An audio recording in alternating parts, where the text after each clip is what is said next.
Bonjour à tous, et bien écoutez, nous sommes ravis de vous retrouver pour ce second numéro des mardis de l'IH2EF pour l'année 2021-2022. Un numéro qui sera consacré à l'évaluation des établissements second degré, à la fois le premier numéro de cette année, mais vous savez bien évidemment, si vous avez suivi la programmation des mardis l'an passé, que nous sommes dans une continuité parfaitement assumée. Nous allons l'évoquer justement puisque 2 temps ont déjà été consacrés à ce sujet. Un premier temps sur l'auto-évaluation et un second temps justement sur un retour d'expérience l'an passé. L'ensemble de ces 2 émissions reste d'ailleurs à votre disposition. Vous pouvez y accéder sur le site internet de l'IH2EF et vous pourrez également prendre connaissance de l'ensemble de la programmation pour cette année. Donc comme je vous le disais, un premier temps, puisque nous allons vous accompagner encore cette année sur d'autres moments sur ce sujet-là. Et je ne suis pas tout seul, bien évidemment. Qui de mieux pour évoquer ce sujet-là que Madame la Présidente du Conseil de l'évaluation de l'école, Béatrice Gilles. Merci à vous d'être encore à nos côtés pour parler de ce sujet, bien sûr. Donc vous allez être présente tout au long, mais pas que. Nous allons également avoir 3 témoignages de principales de collège qui ont vécu la démarche et qui vont faire un petit peu état de là où elles en sont. Nous avons fait le choix pour ce numéro, bien sûr, d'avoir 2 sujets forts, vous allez voir. Un premier sujet qui va être évoquer le lien important entre la démarche d'évaluation de l'établissement et du projet d'établissement, et un second moment qui évoquera l'importance aussi de prendre en compte la parole des élèves dans le processus. Dans un premier temps, je vais vous présenter les collègues qui sont à distance, qui sont principales de collège. Voilà, elles sont toutes les 3 présentes. Nous allons pouvoir vous indiquer donc leur identité. J'ai Madame Caroline Boissou qui est principale de collège à Clermont-Ferrand. Merci d'être avec nous. Nous avons également Fanny Millot, principale de collège à Pontarlier. Et enfin Nathalie Soc qui est donc principale de collège à Couches en Saône-et-Loire. Merci à toutes les 3 de vous être rendues disponibles et vous allez justement tout à l'heure nous expliquer un petit peu tout ce qui s'est mis en place dans votre démarche et notamment la place de la parole des élèves. Dans un premier temps, je vous le disais, nous allons nous focaliser sur l'axe 1, la force du lien entre la démarche d'évaluation des établissements et le projet d'établissement. Mais avant cela, je voulais aussi vous dire, comme d'habitude, vous le savez, vous avez un code menti.com pour rester en lien avec nous. Le numéro s'affiche. À tout moment, je réceptionne les questions. Et nous aurons tout à l'heure en plateau Laurent Noé, qui est secrétaire général au CEE, qui nous rejoindra et qui traitera les questions avec vous, Madame la Présidente. Alors on y va, je vous propose, première partie, vous en avez l'habitude, une focale sur un sujet fort, projet d'établissement, évaluation des établissements. Madame la Présidente. Merci beaucoup et bonjour à toutes et à tous, chefs d'établissement et adjoints, inspectrices et inspecteurs. Je suis très heureuse d'être là de nouveau et merci à l'IH2EF de nous le permettre avec vous tous qui allez rentrer, ou qui êtes déjà rentrés d'ailleurs, dans l'auto-évaluation et l'évaluation cette année. Comme c'est la 2e année de l'engagement de la démarche d'évaluation, eh bien, nous allons pouvoir profiter de l'expérience justement de vos collègues de l'année dernière. Je rappelle que plus de 1000 établissements du second degré, surtout des collèges, ont été évalués l'année dernière. Malgré un contexte sanitaire particulier d'ailleurs, donc on peut remercier chaleureusement voilà, malgré un contexte particulièrement difficile et nous sommes extrêmement reconnaissants à tous les établissements qui s'y sont engagés. Et je dois dire que cette année n'est pas toujours non plus, ne sera pas probablement si facile puisque nous sommes encore en crise sanitaire. Et un grand merci à tous ceux qui s'y engagent également pour cette année. Un grand merci aux équipes académiques qui les accompagnent. Nous avons construit ensemble, au CE et avec l'IH2EF, un certain nombre de ressources et un parcours magistère, mais aussi des exemples de questionnaires, des guides de questions évaluatives, des boîtes à outils. Et n'hésitez pas à les utiliser. Je suis sûre que vous l'avez pour partie déjà fait. Je souhaitais, comme vous venez de le dire, merci, de revenir sur deux questions qui nous ont paru au CE particulièrement importantes, qui sont la chaîne évaluative et le lien avec le projet d'établissement, ça c'est le premier focus, et la nécessité du caractère extrêmement participatif de l'évaluation, c'est-à-dire que nous souhaitons que tous contribuent, toute la communauté éducative contribue à l'évaluation, et notamment les élèves. Alors, premièrement, le rappel très général, parce que vous êtes maintenant déjà au courant des finalités et des principes et du lien avec le projet d'établissement. La finalité de cette évaluation, c'est de permettre à l'établissement de progresser, de rentrer dans sa dynamique en s'auto-évaluant, en bénéficiant d'une évaluation externe. Et pour cela, et je vous propose le premier schéma, il s'examine dans sa globalité, il regarde ce qui fait système. Nous proposons donc l'examen de 4 domaines, mais maintenant c'est quelque chose qui est bien connu, vous les avez sous les yeux, à la fois au moment de l'auto-évaluation et à la fois au moment de l'évaluation externe. De bien examiner également pour chaque établissement quel est son contexte interne et externe. Son contexte externe, c'est tout ce qui est son environnement économique et social.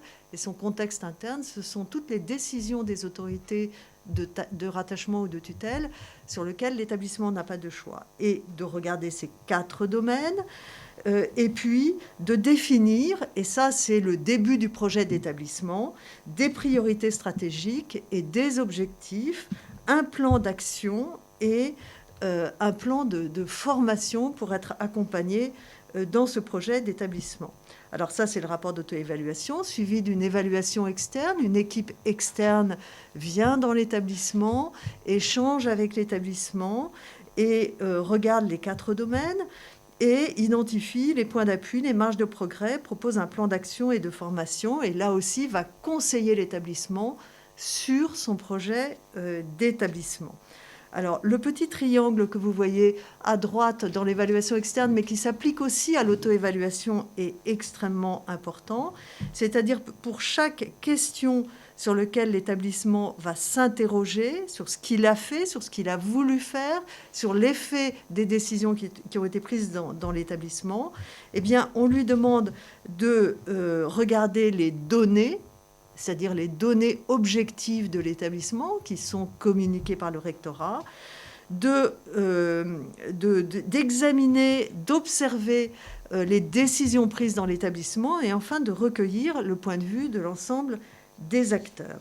Donc voilà en gros le schéma global d'une évaluation. Alors une chaîne évaluative, et ça c'est très important, mon propos là va être un instant un peu plus général. Quand on évalue une politique publique, eh bien, on regarde on va pratiquer cette chaîne évaluative, c'est-à-dire qu'on va regarder les besoins auxquels cette politique publique répond, les objectifs qu'elle s'est donnés, les actions qui ont été décidées et les résultats, les effets et l'impact. Et on le voit bien dans les rapports d'auto-évaluation et d'évaluation que nous avons déjà pu examiner cette année. Eh bien, notre monde éducatif est assez habitué à regarder des actions, voire des objectifs, mais est beaucoup moins habitué à revenir aux besoins. Les besoins, c'est les besoins des politiques publiques, mais les besoins également des élèves de l'établissement particulier, et est aussi moins habitué à regarder très précisément le résultat, l'effet et l'impact des décisions prises.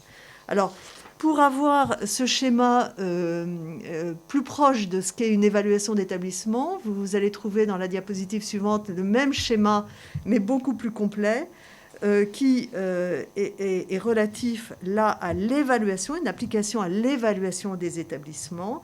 Et vous voyez bien que quand on regarde, quand on s'auto-évalue, eh bien on fait ce que vous avez sous les yeux, c'est-à-dire qu'on regarde les besoins de politique éducative, à la fois en fonction des politiques publiques nationales qu'on applique, mais aussi en fonction des besoins particuliers des élèves de son établissement, puisque eux-mêmes sont dans des contextes complètement qui peuvent être très très différents. On regarde rétrospectivement les objectifs qu'on s'est donnés dans le passé. Ça peut être des objectifs du projet d'établissement ou des objectifs des décisions quotidiennes, enfin des objectifs qui ont été des objectifs plus généraux. Et on regarde la pertinence entre le besoin et les objectifs. Et puis on regarde les actions et les décisions qu'on a prises, les réalisations qu'on a prises, et leurs résultats, leurs effets, leur impact. Entre les actions, on va regarder la cohérence des actions entre elles, l'efficacité entre les objectifs et les résultats. Voilà le tableau de chaîne évaluative qui peut être très largement évoqué au sein d'un établissement au moment de l'auto-évaluation pour comprendre quels sont les mécanismes et quelle est la démarche d'auto-évaluation et d'évaluation externe qu'on va choisir. Donc toujours cette démarche de se re-questionner, de revenir aussi sur les objectifs, sur les besoins. Voilà, vous avez cette flèche qui va vers l'avenir, mais aussi avoir systématiquement cette rétroaction, en fait. Voilà. Alors, ce qui va vers l'avenir, effectivement, on rétroagit quand on s'auto-évalue sur ce qu'on a fait dans le passé, c'est-à-dire qu'on fait de la rétrospective. Mais on va faire de la prospective, c'est-à-dire compte tenu de toute l'analyse qu'on a fait des chaînes évaluatives que je viens de décrire, eh bien, on va faire de la prospective et c'est là qu'arrive le projet d'établissement, en réalité. Et donc, l'évaluation a pour but, effectivement, d'amener l'établissement par un travail collectif et par une identification collective à l'établissement, eh bien, à regarder quel est le projet qu'il souhaite se donner, cet établissement. Et ce projet, ça va être l'expression de son contexte, de la façon qu'il a eu de se contextualiser. Ça va être l'expression de l'utilisation de ses moyens et de ses ressources. Ça va être sa dynamique propre. Ça va être, en fait, le cadre dans lequel il va mobiliser ses compétences, dans tous les sens du terme compétences, c'est-à-dire dans un sens juridique, l'établissement a des compétences, c'est-à-dire qu'il a des pouvoirs propres, des marges d'autonomie et ses ressources également pour voir comment il peut mener ses élèves le plus loin possible dans leurs apprentissages, dans leur parcours, dans leur développement scolaire, personnel et professionnel. Et donc, de ce point de vue-là, eh bien, il est tout à fait naturel qu'un travail de cette importance, parce que je ne sous-estime pas du tout la portée du travail collectif, eh bien, débouche véritablement sur le projet d'établissement. C'est la raison pour laquelle l'auto-évaluation et l'évaluation externe débouchent sur des axes stratégiques, un plan d'action, un plan de formation qui aboutissent au projet d'établissement, et c'est le schéma que vous avez sous les yeux, qui va donner des perspectives sur 5 ans à l'ensemble de l'établissement. Ce projet d'établissement et tout le travail d'évaluation va également alimenter pour les autorités de rattachement le contrat d'objectif qui va en fait avoir pour objectif d'accompagner et de suivre l'établissement dans sa dynamique.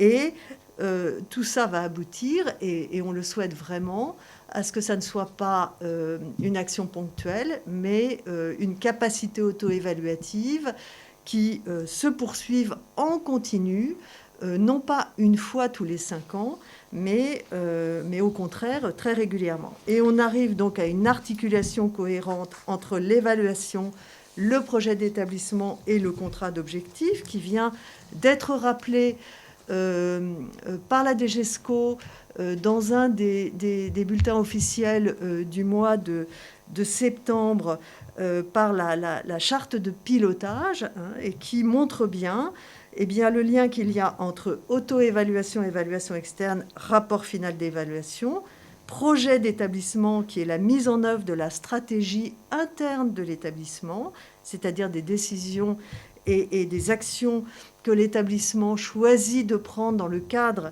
de ses compétences et de ses ressources, suivi du contrat d'objectifs en cohérence avec le projet d'établissement, qui sont les objectifs prioritaires des tutelles et les objectifs d'accompagnement, et enfin la mise en œuvre du projet du contrat, et on a une boucle qui revient.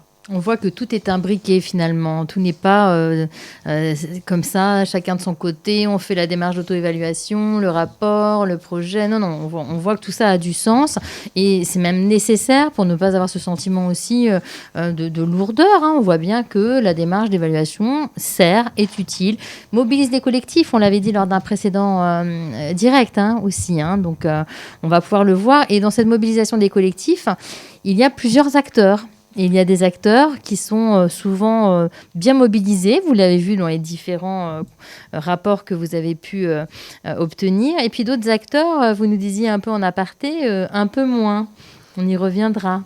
Qui sont les élèves, je crois. Voilà. Alors effectivement, on a le Conseil d'évaluation de l'école a vraiment pensé cette démarche d'auto-évaluation et d'évaluation externe comme étant totalement participative au sens où chaque acteur de la communauté éducative doit absolument y participer.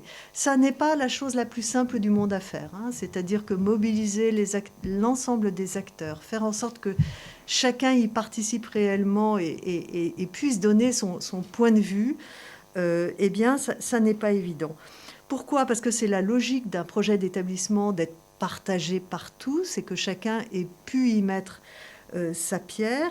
C'est la base du travail collectif de toutes les parties prenantes. C'est la reconnaissance aussi de l'importance de chacun dans la réussite collective, l'importance de l'ensemble des personnels, de l'équipe de direction, mais aussi des parents, mais aussi, j'allais dire, et peut-être surtout des élèves, mais aussi des partenaires. Alors, pourquoi j'insiste particulièrement sur les élèves, mais on va avoir le témoignage des trois principales, c'est qu'il est évident que quand on s'auto-évalue et quand on analyse les effets d'un service public, eh bien, il est absolument nécessaire de prendre le point de vue des bénéficiaires directs de ce service public. Les bénéficiaires directs de ce service public, c'est bien sûr les élèves et les familles, leurs parents. Mais les élèves en tout premier lieu. Et quand on s'auto-évalue et qu'on regarde les effets, on regarde les effets objectifs de notre service public, c'est-à-dire ceux qu'on peut constater dans des données ou dans des indicateurs. Mais bien évidemment, on doit aussi regarder les effets ressentis, parce qu'ils rétroagissent, ces effets ressentis, sur l'efficacité et la qualité de notre service public. C'est la raison pour laquelle reconnaître et connaître le point de vue des élèves, c'est quelque chose d'absolument essentiel. Comment, avec l'auto-évaluation, on peut apprendre des élèves et savoir aussi comment les élèves apprennent, tout simplement, eh bien, c'est quelque chose d'essentiel. Et donc, là, vous le voyez, c'est une auto-évaluation qui a vocation à être totalement participative, avec effectivement eh bien, l'ensemble des parties prenantes. Donc, d'emblée, dans une auto-évaluation, regardez comment toutes les parties prenantes vont y être associées, et notamment les élèves. On propose des questionnaires, mais il peut y avoir également beaucoup d'autres moyens, des entretiens, faire travailler les délégués élèves, enfin, que sais-je, les principales vont en témoigner. C'est quelque chose d'absolument essentiel dans l'esprit de la démarche évaluative que le Conseil d'évaluation de l'école a cherché à mettre véritablement en œuvre. Voilà, un ensemble d'acteurs, comme vous le voyez. Et justement, nous allons vous proposer par la suite une focale. Un dernier point sur cette partie évaluation et projet d'établissement, des ressources. On peut peut-être indiquer les ressources sur la méthode. Absolument. Donc, nous avons produit un certain nombre nous avons produit bien sûr le cadre avec des questions, avec un guide des questions évaluatives et des annexes, mais nous avons aussi produit une boîte à outils avec des questions beaucoup plus détaillées.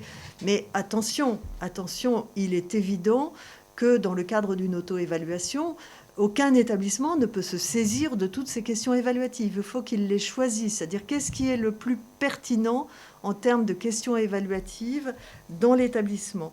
Nous avons également proposé des questionnaires à destination des parties prenantes, que ce soit les personnels enseignants ou administratifs, techniques et sociaux. Que ce soit des questionnaires parents ou que ce soit des questionnaires élèves. Et vous pouvez vous en emparer. Nous avons également produit un glossaire pour qu'on soit bien au fait sur ce que c'est qu'une démarche d'évaluation, puisque ça correspond à un certain nombre de critères, et notamment à la chaîne évaluative que je vous ai proposée tout à l'heure. Dites-vous bien que tout ça n'a pas valeur normative. Ce qui a valeur normative, c'est le cahier des charges de l'évaluation externe et c'est le cadre général de l'évaluation. Mais les guides sont là pour vous aider, pour vous accompagner, pour vous aider à faire avant tout des choix. Hein. Ils ne doivent pas être lus comme des obligations exhaustives et ça, c'est très important. Merci à vous pour cette première partie. Nous verrons tout à l'heure s'il y a des questions justement et nous allons vous proposer en fait de poursuivre parce que voilà, vous avez bien senti notre propos un peu insistant, mais ce sont finalement les premiers retours aussi qui nous permettent de dire que voilà, n'occultons pas en effet la parole des élèves. Et pour cela, nous allons avoir 3 témoignages de 3 collègues, donc chefs d'établissement, qui ont pu mettre en place cette démarche et qui ont eu cette vigilance justement et avec des retours extrêmement riches. Donc je vous propose de les interroger toutes les 3, justement avec une première question, c'est comment interroge-t-on les élèves ? Madame la Présidente, vous avez parlé tout à l'heure de questionnaires à disposition. Nous allons voir si ils ont été mis en place et de quelle manière. Donc comment nous les interrogeons, ces élèves, et comment on intègre justement leurs paroles et comment on réagit et rebondit. Donc dans un premier temps, je vous propose justement d'interroger Madame Millot donc, sur cette question-là. Comment vous avez procédé pour interroger les élèves de votre établissement et quelles ont été les modalités mises en place ? Alors Madame Millot, dites-nous tout. Alors, sur le choix des élèves, on avait fait le constat dans l'établissement que dans les différentes instances, comme le CA, le CVL, on retrouvait très souvent les mêmes élèves. Donc, on s'était dit que si on s'appuyait uniquement sur ces instances pour le rapport d'auto-évaluation, on ne serait pas représentatif de la diversité des élèves. Donc, oui, effectivement, on souhaitait donner la parole aux élèves, mais à tous les élèves. Et ça, c'était vraiment très important sur le point de départ de la démarche. À savoir que dans l'établissement, nous avons des dispositifs Ulysse, UPE2A, CLEX, une grande diversité, une mixité à la fois sociale et culturelle, et la culture de l'inclusion est vraiment très marquée, donc l'inclusion au sens large. Et on souhaitait que cette culture de l'inclusion apparaisse dans ce rapport. Et ça ne pouvait se faire qu'en donnant la parole à des élèves avec des profils et des parcours très différents. Donc concrètement, sur la démarche, j'avais demandé aux professeurs principaux de repérer entre 4 et 6 élèves par classe avec des profils très différents. Donc à la fois des élèves des dispositifs, UPE2A, Ulysse, mais aussi des élèves en difficulté ou dits perturbateurs et en fait des élèves également moyens qu'on n'entend pas forcément et qui n'ont pas forcément la parole en taux ordinaire. Donc les professeurs principaux ont repéré ces élèves. Et donc ensuite, nous avons constitué des groupes de travail. On a laissé les groupes de travail par niveau, donc pour faciliter la parole, les élèves étaient par groupe de 9. Et avec la principale adjointe, la CPE et moi-même, donc nous avons fait 2 séances de travail pour chaque groupe. Nous avions une dizaine de groupes dans l'établissement, donc 2 séances de travail de 45 minutes.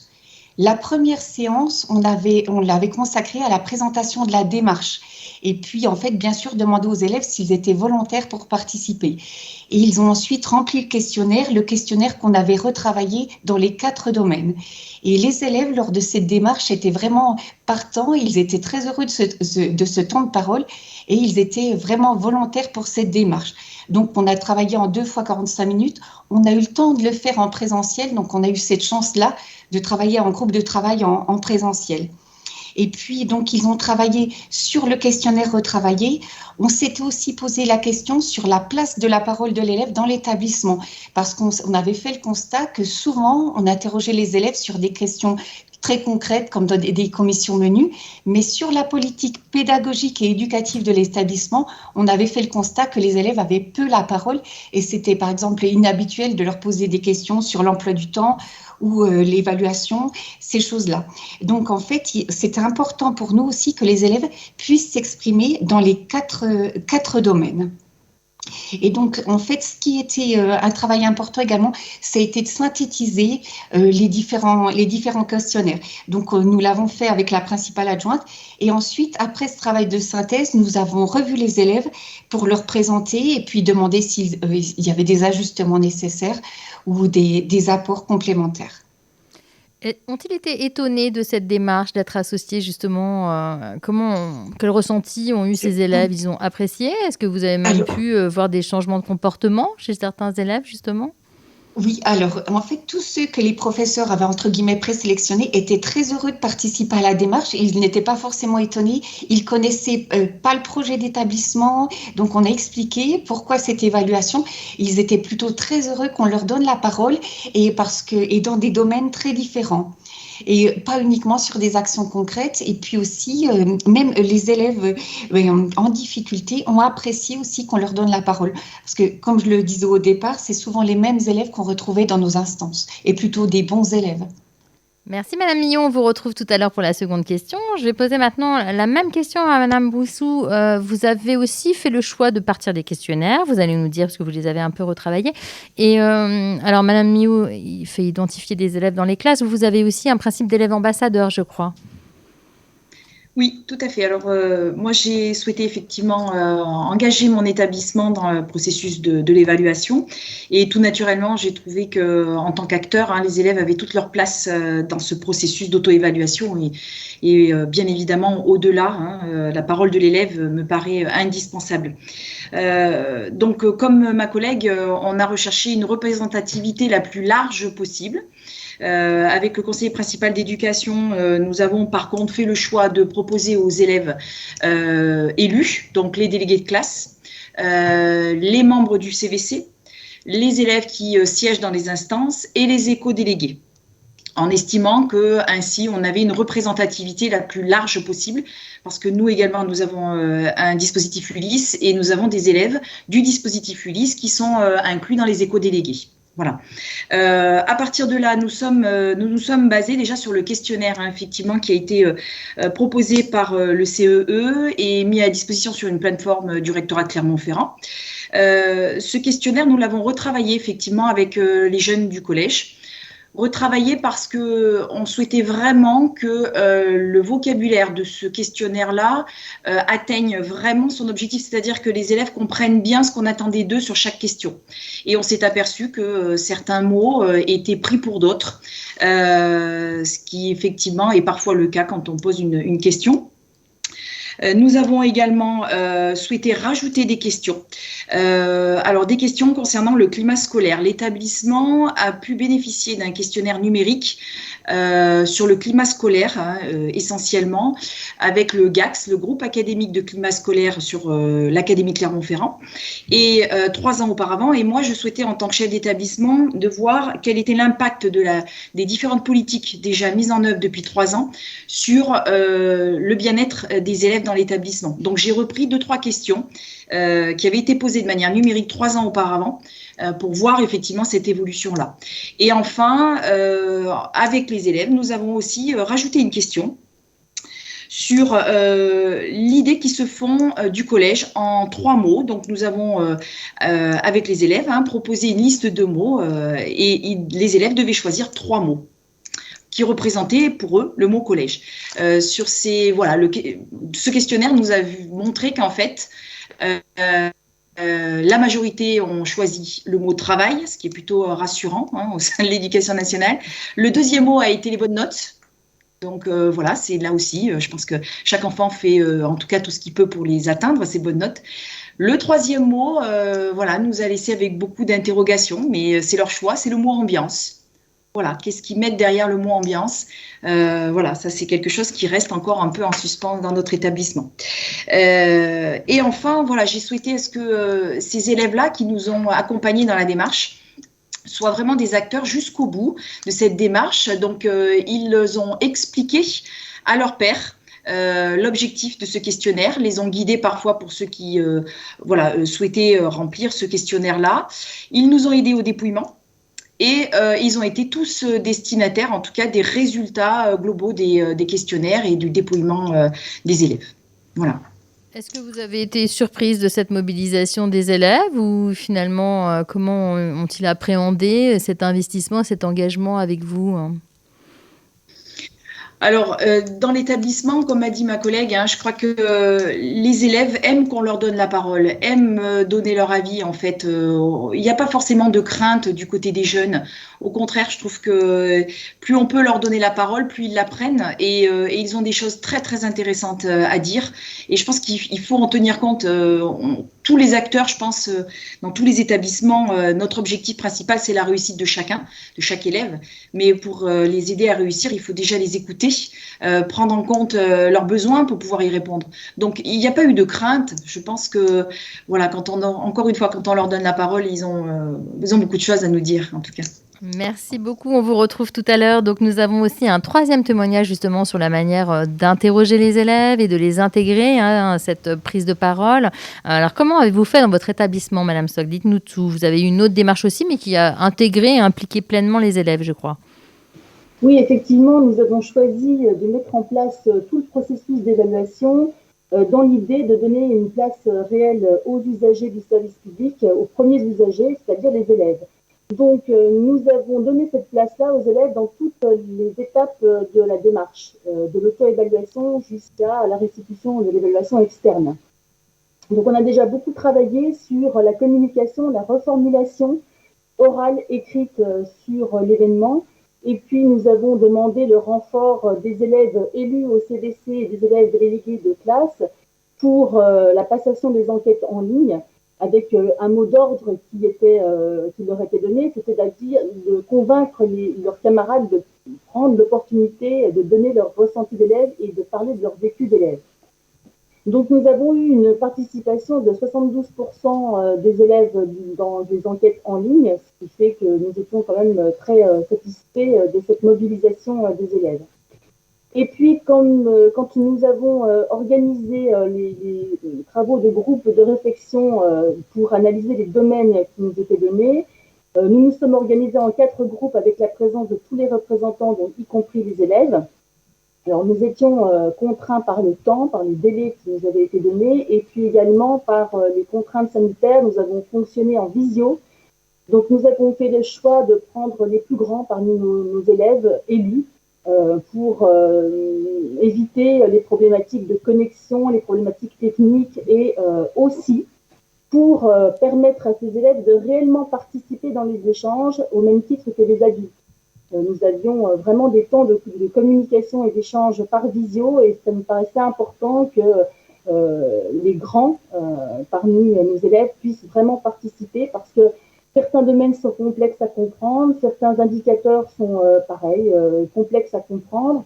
C'est comme si on donnait aux élèves l'envers du décor finalement et tout ça demande de l'explicitation et beaucoup de reformulation de la part des adultes qui pilotaient les groupes et qui ont été chargés de solliciter systématiquement la parole des élèves pour qu'ils puissent participer. Donc, les élèves ont également participé à la lecture et à la relecture des différentes étapes du rapport d'auto-évaluation, puisqu'ils faisaient partie des groupes de travail. Donc, dans les échanges et les allers-retours qui ont été organisés pour construire ce rapport d'auto-évaluation, ils ont été partie prenante. Ils ont également pu être entendus par les évaluateurs externes, puisque tous les élèves du CDC, donc 10 élèves de la 6e à la 3e, ont pu être entretenus par le groupe d'évaluateurs externes. Et puis enfin, tous les élèves qui ont participé ont été invités à la restitution du groupe d'évaluateurs à la fin de l'ensemble du processus. Rétrospectivement, si nous avions eu un fonctionnement plus simple et non contraint par la situation sanitaire de l'année dernière, et si c'était à refaire, je donnerais une place plus importante aux élèves, c'est-à-dire que je rééquilibrerais la part, le nombre des usagers par rapport aux représentants de l'institution, de la même façon pour les parents, parce que du coup, le fait de se sentir un peu plus nombreux dans ces échanges directs avec les personnels et les adultes dans l'établissement, ça aide aussi à pouvoir prendre vraiment place et à s'exprimer plus facilement. Voilà. Alors, votre retour est extrêmement précieux, hein, je le crois, parce que là, vous indiquez en effet la part du nombre d'élèves finalement impliqués ou de parents. Donc ça, on y reviendra. On entend aussi peut-être plus d'explicitation, mais finalement au bénéfice de tous, hein, quand ils sont intégrés dans des groupes de travail. En tout cas, vous soulignez toutes les trois un engagement certain et une motivation réelle à interagir avec les adultes et à faire part aussi de leur retour. Donc, c'est extrêmement positif de ce point de vue-là. Donc, on n'a pas trop d'inquiétude là-dessus, mais maintenant, donner la parole, c'est une chose. Qu'en faire en est une autre. Qu'est-ce que vous avez tiré justement de cette parole et de cette participation des élèves au bénéfice de votre démarche d'évaluation ? Là, on va vous garder justement, Madame Soc, puisque vous aviez la parole.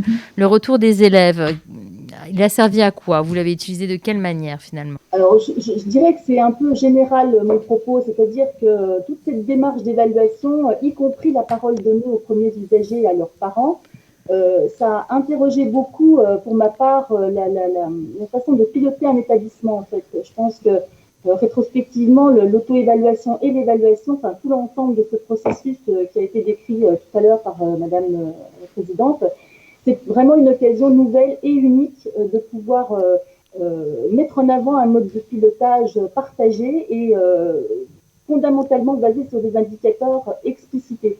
Des indicateurs qu'on n'a pas vraiment l'habitude d'utiliser, en tout cas de présenter devant les usagers et de les expliquer. Donc, pour ma part, vraiment, cet apport-là m'a permis d'interroger ma pratique, moi, en tant que chef d'établissement, sur la façon de piloter, parce que je me suis dit, à un moment donné, on est vraiment dans cette dimension de renouvellement du projet d'établissement, de partage et de faire en sorte que chacun puisse comprendre les contraintes, les difficultés, le vécu, finalement, au quotidien, que ce soit du côté des enseignants, aussi du côté des personnels, qui travaillent tous les jours dans l'établissement, du côté des parents, du côté des élèves. L'ensemble de ces paroles données et de ces échanges autour de cette parole donnée, ça permet finalement que tout le monde puisse reconnaître le travail des uns et des autres. Et en termes de pilotage, c'est extrêmement précieux parce que quand il s'agit de renouveler le projet d'établissement, donc ce qui fait finalement, ce qui fédère l'ensemble d'un établissement, eh bien, la démarche, elle a permis l'adhésion de tous, beaucoup plus facilement que si, du jour au lendemain, on présente des indicateurs qui n'ont pas du tout l'habitude d'être entendus, compris. Donc, en tant que chef d'établissement, j'avais cette habitude de présenter des indicateurs. La démarche m'a permis vraiment d'ancrer un mode de pilotage basé sur la reconnaissance du travail des uns et des autres, de manière à fédérer tout le monde sur des objectifs communs. Et c'est vraiment une manière de travailler dans la confiance concrètement. C'est-à-dire que l'école de la confiance, c'est aussi ça, c'est aussi une mise en œuvre des choses. C'est pas qu'une définition, c'est finalement concrètement la possibilité pour les uns et pour les autres qu'on travaille ensemble concrètement. Et c'est, je pense aussi, quelque chose qui peut marquer significativement un climat d'établissement.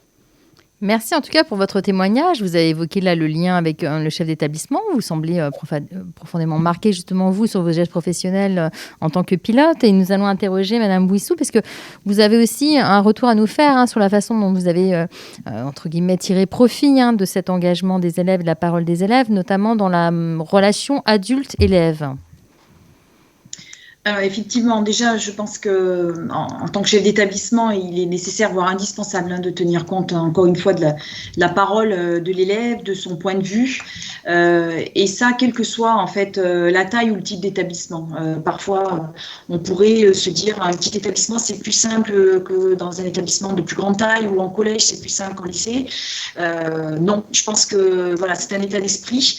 On est là pour la réussite des élèves et je pense que quelle que soit la taille, quel que soit le type d'établissement, on doit être à l'écoute, en tout cas, de leur point de vue. Cette idée-là a été largement partagée, en fait, déjà par les adultes du comité de pilotage de mon établissement. Donc, ça a été assez simple pour moi, en tout cas, chef d'établissement, de tenir compte des retours de nos jeunes. Les adultes du comité de pilotage et plus généralement, les adultes en général dans l'établissement ont été très, très attentifs au retour des élèves. On cherchait évidemment à répondre à leurs besoins, à leurs inquiétudes, parce que parfois ce sont des inquiétudes qu'ils annoncent en tout cas. Donc, tous ces points de vue ont été pris en compte dans l'écriture du rapport d'auto-évaluation. Et puis, bien au-delà, c'est-à-dire que même si j'ai quitté l'établissement, je sais qu'actuellement, ils sont sur la réécriture du projet d'établissement et du contrat d'objectifs. Et une part importante, bien évidemment, sera donnée à la parole de l'élève. Et l'objectif, c'est effectivement de répondre à leurs besoins pour atteindre la réussite de chacun d'entre eux. Et du coup, leur réponse, leur retour nourrit toujours la réflexion commune de l'établissement. Comme je l'ai dit tout à l'heure, on a tous à cœur, en tant qu'acteurs au sein de l'éducation nationale, d'atteindre cet objectif-là, la réussite de chacun d'entre eux, et la prise de leur point de vue me paraît indispensable en fait. Merci beaucoup. Nous avons une petite rupture, mais ça n'a pas empêché la compréhension de votre propos. Ça a été vraiment très, très court. Nous allons compléter maintenant avec Madame Millot. Justement, vous allez nous indiquer comment vous avez exploité toute cette mine et cette richesse de la parole des élèves et ce que ça a pu modifier au sein de votre établissement, du coup, Madame Millot. Alors concrètement, sur le système d'évaluation par compétences, on avait mis un système en place uniquement par compétences depuis 5 ans dans l'établissement, un système sur lequel nous avions beaucoup travaillé entre professeurs. Et lors des échanges avec les élèves, il était ressorti que ce système n'était ni lisible ni compréhensible par les élèves, à la fois par les bons élèves qui ne se sentaient pas valorisés et par les élèves en difficulté qui ne savaient pas comment progresser. Et moi, je vais être honnête, j'ai été très, très étonnée parce que ce système, je l'ai porté également au niveau académique parce que j'ai été référente sur un groupe de travail sur l'évaluation par compétences. Et je me suis dit, au cours des 5 dernières années, on ne s'était jamais interrogé s'il était vraiment compréhensible et lisible par les élèves. Et puis, en fait, après ces constats, on avait vu également les parents, on avait travaillé en conseil pédagogique, donc j'avais fait part des constats des élèves. Et en fait, on a une refonte complète de notre système d'évaluation. Alors, les élèves ne demandaient pas un retour aux notes, pas du tout, mais juste de comprendre à la fois la notion de compétence et surtout comment progresser, donc des conseils pour progresser. Donc, ça a complètement remis en cause notre système d'évaluation. Et puis aussi, on s'était dit aussi que les constats qu'on avait faits, qu'il était indispensable d'avoir une meilleure représentativité des élèves au sein des différentes instances et vraiment de donner la parole à tous. Alors, finalement, il faut se préparer à être un peu bousculé quand on reçoit la parole des élèves, si on vous entend, mais bousculé dans le bon sens, si je comprends bien, parce que finalement, on a vu de belles évolutions aussi sur vos établissements. J'aurais une petite dernière question à tous les trois, parce que je ne vous l'ai pas posée, mais la relation entre les professeurs et les élèves, est-ce que vous l'avez senti changer, justement, une acceptation du corps enseignant de ce recueil de la parole des élèves? Et puis, est-ce qu'il y a eu des effets positifs? Alors, vous parliez rapidement de fait sur le climat scolaire. Est-ce que vous confirmez chacune, peut-être Madame Bouissou, sur cette question-là, la relation professeur-élève suite à ce recueil de paroles? Alors effectivement, donc déjà dans l'établissement, comme j'ai pu déjà le dire, en fait, il y avait une attention particulière sur ce climat scolaire, puisque ça fait quelques années que j'avais engagé l'établissement à améliorer le climat, en tout cas pour permettre aux jeunes d'arriver dans un environnement serein, apaisé, calme et propice aux apprentissages. Ensuite, j'ai pas travaillé dans un établissement extraordinaire. Nous avions aussi des collègues qui ont pu participer à ce comité de pilotage et qui ont là aussi pris la mesure de l'importance de l'écoute du jeune et de l'accompagnement en fait. Donc ça a permis de souder un petit peu les équipes enseignantes, les équipes aussi agents, parce que on parle beaucoup du focus élève, mais dans les comités de pilotage, il y a aussi, on a pu bénéficier de la richesse de l'apport des agents, de la collectivité, et on leur donne pas souvent la parole à eux. non plus. Et là, c'était important qu'on puisse avoir des comités de pilotage variés avec des points de vue différents et que eux aussi puissent entendre la parole des jeunes. C'était très important aussi. Donc ça, je pense que ça a créé, en tout cas dans l'établissement où j'ai mené cette évaluation, ça a créé, on va dire, un lien, on va dire, un sentiment d'appartenance un peu plus fort que ce qui n'existait avant la mise en place de cette évaluation. Madame Zoc, vous avez le même ressenti également sur l'après, Oui, on va dire? tout à fait. C'est-à-dire que l'impulsion qui a été donnée par la démarche d'auto-évaluation est l'idée de se dire à un moment donné, on arrête le fonctionnement habituel de l'établissement, on s'écoute, chacun dans ses difficultés, chacun dans ses besoins. Ça permet de se décentrer aussi, de regarder un peu si ce que l'on fait, ça a un impact sur ses premiers usagers, si ça marche finalement. Ça permet à tout le monde de faire preuve d'empathie, en se mettant à la place des autres et en essayant de comprendre le vécu des autres. Et tout ça, je pense qu'au moins, dans les mois qui ont suivi, ça a permis d'engager la recherche d'une posture réflexive un petit peu plus ancrée dans le quotidien des pratiques. On a d'ailleurs, nous, mis en place une formation sur l'entretien d'explicitation, c'est-à-dire cette manière d'aller chercher un peu finement le grain fin dans le ressenti de chacun pour pouvoir améliorer finalement les apprentissages, la manière d'apprendre, la pédagogie, etc. etc. Donc oui, ça ne peut être que bénéfique. Merci à vous. Et puis, Madame Millot, vous avez donné un exemple très concret parce que finalement, les élèves ont pointé du doigt quelque chose de précis qui a suscité forcément une réflexion et peut-être bousculé aussi des pratiques enseignantes. Donc, finalement, bien accepté quand même par le corps enseignant, cette prise de parole des élèves?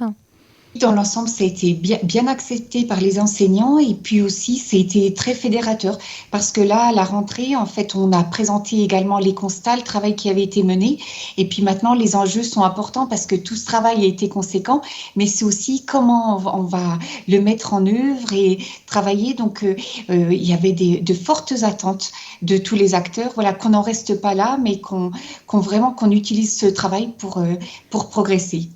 Merci à toutes les trois pour vos témoignages précieux. Nous allons réagir justement maintenant avec Madame la Présidente et puis Laurent Noé. Vous êtes secrétaire général du Conseil de l'évaluation de l'école. Vous nous avez rejoints. Merci à vous.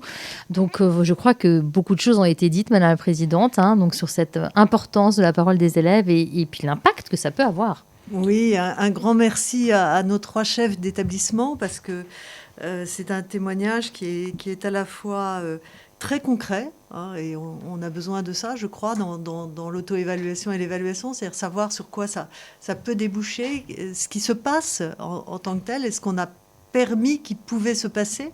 Et donc, on le voit bien, l'établissement, c'est le lieu d'éducation, c'est vraiment le lieu d'éducation, et c'est de ce point de vue-là un lieu de décision individuelle et collective extrêmement important. Et on voit dans ces témoignages qu'effectivement, le recueil de la parole et du ressenti de tous, alors là, on a beaucoup parlé des élèves parce qu'on a le sentiment que c'est peut-être la partie la plus fragile des rapports d'auto-évaluation et d'évaluation qu'on voit, mais il est évident que la parole de l'ensemble des personnels enseignants et non-enseignants est extrêmement importante et que le point de vue des parents et des partenaires est également, cela va sans dire.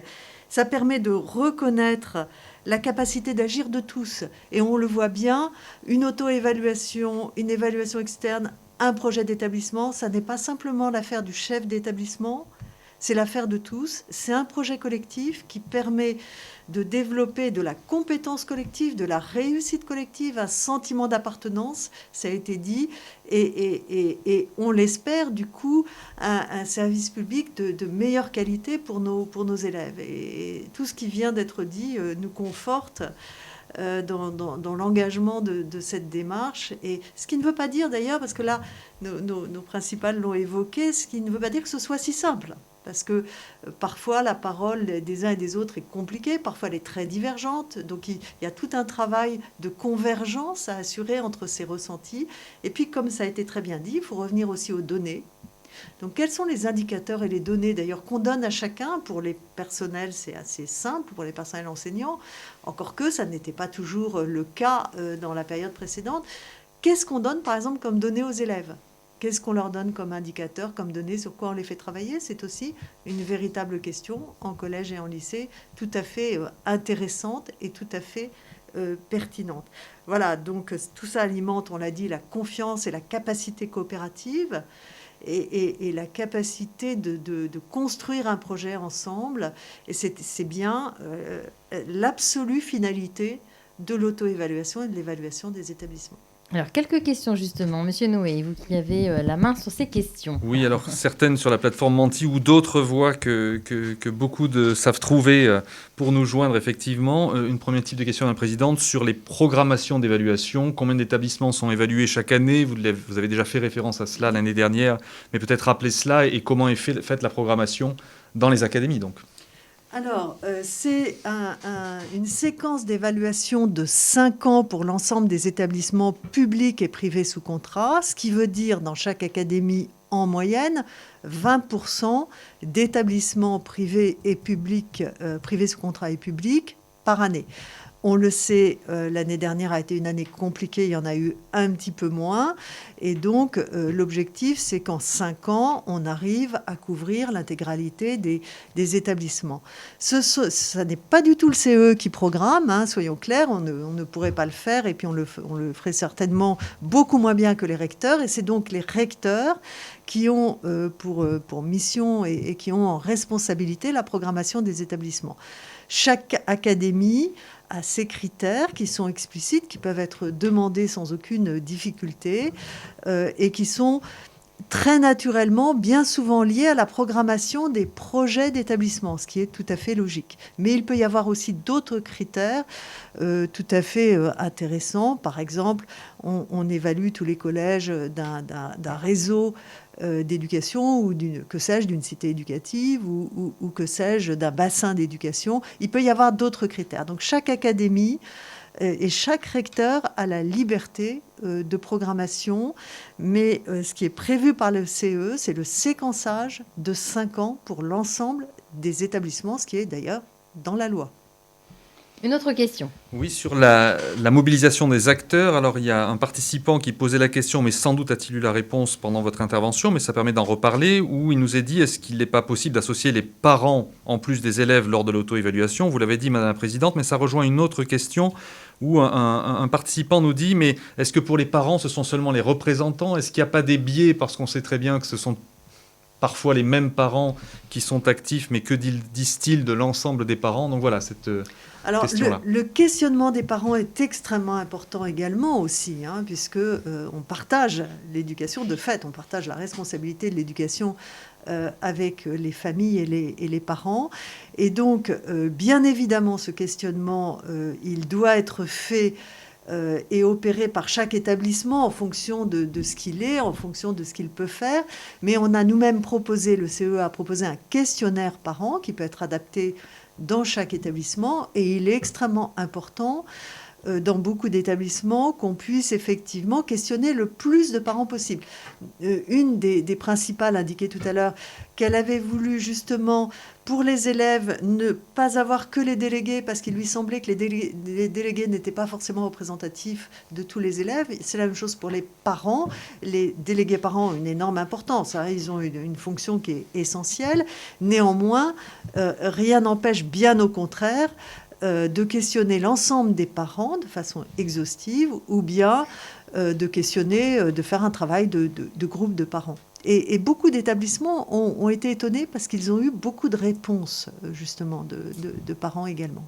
Donc un sentiment certainement aussi d'implication, de ressenti, d'écoute qui doit être apprécié, j'imagine, et de reconnaissance. Donc des effets positifs finalement. Donc Absolument. Très bien. Toujours sur l'implication des acteurs, les principales que nous avons entendues ont parlé des élèves et il nous est relaté une expérience d'élèves impliqués en les intégrant dans les groupes de travail, mais on pourrait dire sans préparation. Donc quelqu'un qui relate cette expérience un petit peu, enfin non pas négative, mais en tout cas à perfectionner, en se disant que quand un élève arrive dans un groupe de travail où il n'y a que des adultes autour de lui et qu'on lui donne un pavé d'indicateurs sur lequel réfléchir, c'est peut-être pas tout à fait adapté. Et donc voilà, Madame la Présidente, dans ces cas-là, peut-être travailler en amont avec les élèves. Non, je crois qu'effectivement, là aussi, il faut se mettre à la place d'un élève et respecter ce qu'il peut faire, ce qu'il veut faire et ce qu'il souhaite faire. Et donc, les préparer effectivement et avoir, alors pour le coup, faire de la pédagogie d'auto-évaluation. On le voit bien, c'est quelque chose qu'on a besoin d'expliquer, de réexpliquer, et on forme les adultes. Il n'y a pas de raison qu'on n'ait pas les mêmes besoins pour les élèves. Et je crois même que cette explicitation peut être utile pour les adultes aussi dans ces groupes-là, mine de rien. Merci à vous. On arrive tout doucement donc à la fin de ce direct et on ne voulait pas quitter le public qui nous écoute aujourd'hui sans les rassurer aussi sur le fait que, vous l'avez dit tout à l'heure, un certain nombre de ressources sont à votre disposition. Vous le savez, ces ressources, vous les retrouvez également au sein d'un parcours qui a été mis en place, un parcours magistère qui est porté donc par le CEE et nous les accompagnons sur la mise en œuvre de ce parcours. Avec un séquençage sur l'auto-évaluation qui est déjà bien avancé puisque nous l'avons traité l'année dernière. C'est un parcours qui est toujours valable. Vous pouvez toujours l'utiliser jusqu'à mi-octobre à peu près puisque nous sommes en train de refonder ce parcours, de le rendre plus lisible, de l'enrichir également de ressources puisque vous savez que maintenant on est sur la démarche aussi d'évaluation externe. Donc on amènera des ressources complémentaires et vous serez informés dès la mise à disposition de cette nouvelle version. L'ancienne est toujours valable et d'ailleurs vous allez bien sûr pouvoir l'utiliser en fonction du moment où vous vous situez dans cette démarche. Et Sylvaine Paul, ma collègue qui est ingénieure documentaire, d'ailleurs va vous en dire un petit mot dans la dernière partie de l'émission qui est le pour aller plus loin, les ressources.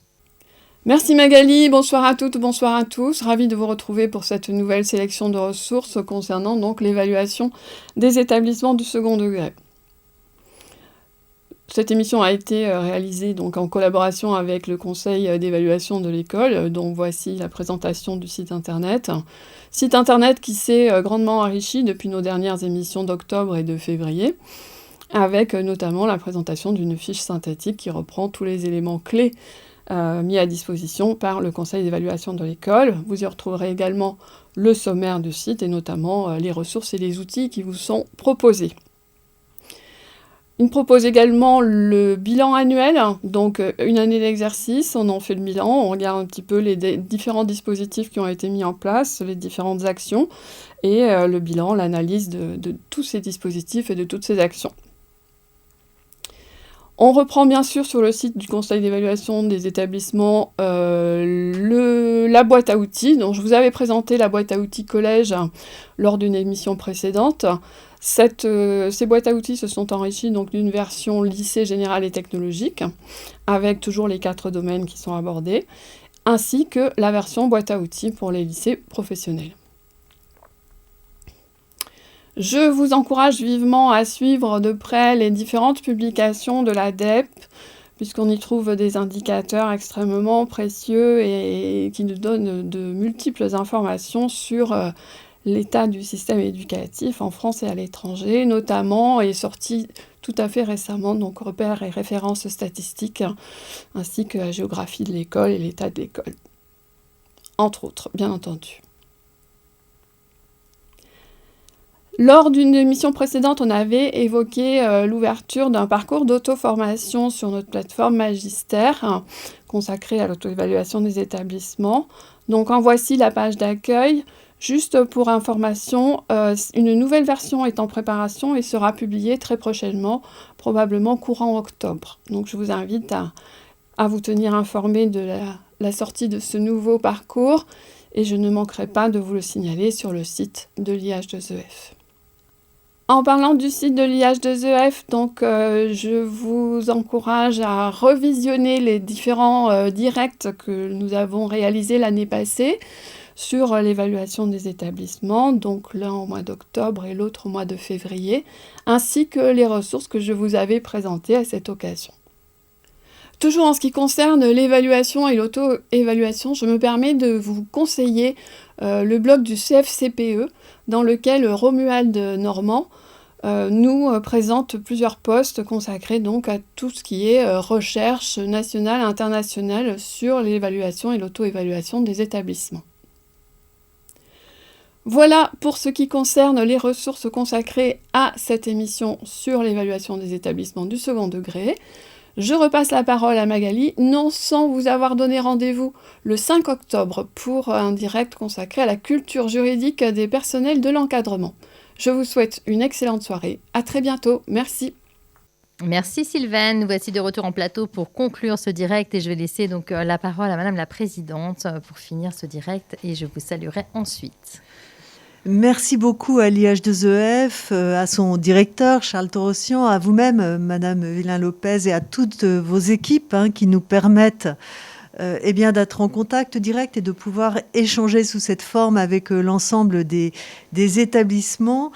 C'est très important pour nous, effectivement, de pouvoir communiquer de cette façon-là. Merci également aux équipes académiques, aux équipes rectorales qui suivent et accompagnent l'évaluation des établissements et qui s'y sont fortement engagés. Merci enfin aux établissements de l'année dernière, aux établissements de cette année, qu'ils soient en instance d'être évalués. Merci à tous les inspecteurs et les personnels de direction qui s'engagent aussi comme évaluateurs externes. Et je pense qu'il y en a beaucoup et on souhaite qu'il y en ait de plus en plus parce que nous sommes convaincus que c'est un enrichissement important à la fois d'être évalué et d'être évaluateur. Et on vous conseille tout à fait d'être volontaire aussi pour être évaluateur externe. Et enfin, bien sûr, un grand merci à l'équipe opérationnelle du CE que vous ne voyez pas là, mais qui est bien présente avec les inspecteurs généraux qui sont experts auprès de nous et auprès des académies sans qui rien ne pourrait se faire. Merci à vous, Madame la Présidente, pour ce rendez-vous fidèle maintenant, chaque année. Donc pour la 2e année, à Monsieur Noé également, qui est toujours aussi présent. Et vous l'avez dit, beaucoup de monde en coulisses qu'on ne voit pas à la fois au CEE et à l'IH2EF. Donc merci à tous ceux qui ont participé et contribué à l'élaboration de cette émission. C'est toujours un plaisir. Nous sommes ravis de continuer ces mardis de l'IH2EF. Et en effet, on vous retrouve très très vite donc, pour le mois d'octobre avec la culture juridique, puisque nous n'en finissons jamais de nous interroger dans le cadre de nos fonctions de personnel d'encadrement sur la culture juridique. Très bonne fin de soirée à vous et à très bientôt. Au revoir.